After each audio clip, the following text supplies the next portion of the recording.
মৰমৰ ছাত্ৰ-ছাত্ৰীসকল, আশা কৰোঁ তোমালোক ভালে আছা। আজি তোমালোকৰ মাজলৈ মই বিজ্ঞানৰ এটা নতুন ভিডিঅ' লৈ আহিছোঁ।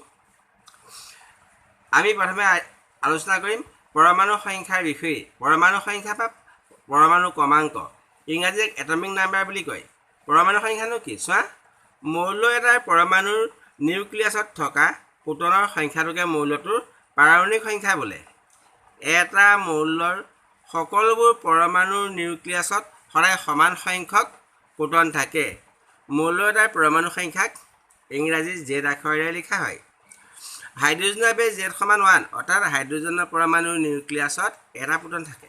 ছ'ডিয়ামৰ বাবে জেড সমান 11, অৰ্থাৎ ছ'ডিয়াম পৰমাণুৰ নিউক্লিয়াছত 11টা প্ৰোটন থাকে। একেদৰে নাইট্ৰজেনৰ বাবে এন সমান 7, অৰ্থাৎ নাইট্ৰজেন পৰমাণুৰ নিউক্লিয়াছত 7টা প্ৰোটন থাকে। এতিয়া পাৰমাণৱিক সংখ্যা বা পৰমাণু ক্ৰমাংক কি তোমালোকে নিশ্চয় বুজি পালা। এতিয়া আমি অন্য এটা সংখ্যাৰ বিষয়ে শিকিম, ভৰ সংখ্যা। তোমালোকে জানা পৰমাণুৰ নিউক্লিয়াছত নিউট্ৰন, প্ৰোটন আৰু অন্যান্য কিছুমান কণিকাও থাকে।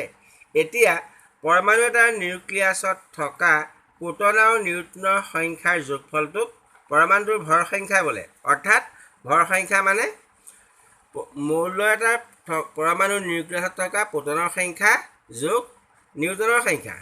মৌল এটাৰ পৰমাণু সংকেতত মৌলটোৰ ভৰ সংখ্যা আৰু পৰমাণু সংখ্যা এনেদৰে লিখা হয়। চোৱা, মৌলটোৰ চিহ্নটো লিখে, তাৰ সোঁফালে ওপৰত ভৰ সংখ্যা, তলত পৰমাণু সংখ্যা লিখা হয়।